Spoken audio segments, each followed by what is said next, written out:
और एक बड़ी खबर यह कि बिहार में हिंसा की वजह से आज रेल यातायात ठप है। आज सुबह 4 बजे से नहीं चल रही है ट्रेन, रात 8 बजे तक ट्रेनें नहीं चलेंगी और दानापुर रेल मंडल को 216 करोड़ रुपए का नुकसान हुआ इस वजह से।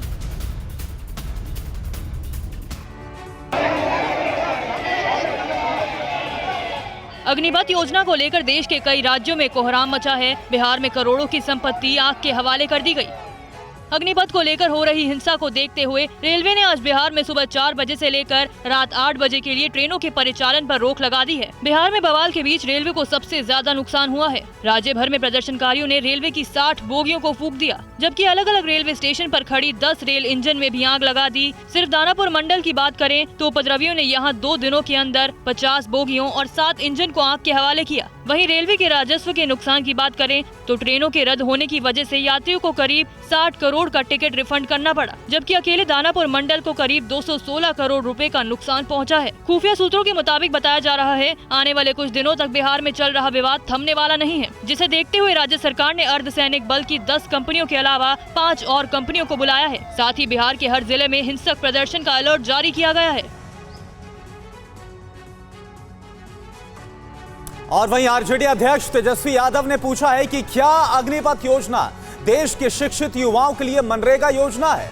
तेजस्वी यादव ने केंद्र सरकार से 20 सवाल पूछे, इसे लेकर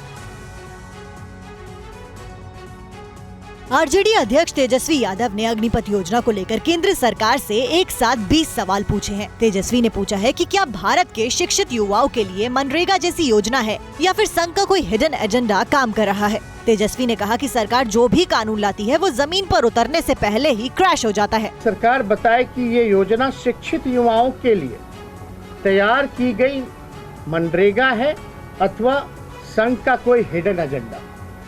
ये बहुत ही इम्पोर्टेंट है कि ये जो है जो शिक्षित हैं क्या उनके लिए मनरेगा के लिए मनरेगा जैसा रोजगार है क्या, या तो आरएसएस का कोई इसमें हिडन एजेंडा है।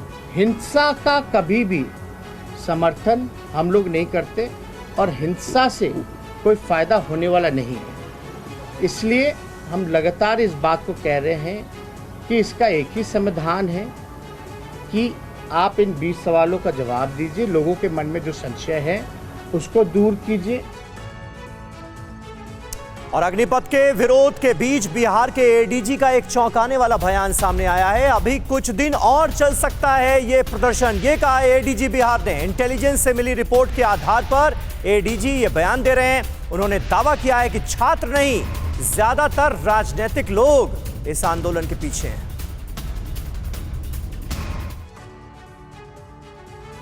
बिहार में अग्निपथ योजना को लेकर भड़के गुस्से और उसके बाद मचे घमासान पर ADG law and order Sanjay Singh ने 2 अहम बात की तरफ इशारा किया है। एडीजी ने बताया है कि बिहार में जो उग्र प्रदर्शन हो रहा है अब उसमें सिर्फ छात्र ही नहीं बल्कि उपद्रवी तत्व भी शामिल हो चुके हैं, जिसकी वजह से स्थिति और गंभीर हो गई है।